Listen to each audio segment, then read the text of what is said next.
flash flood watch announcement from the National Weather Service. Flash flood watch in effect from 8 p.m. this evening through Tuesday afternoon.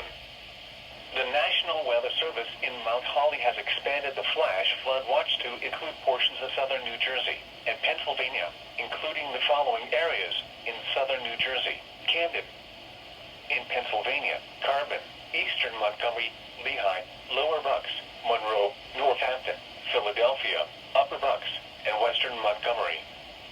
From 8 p.m. this evening through Tuesday afternoon.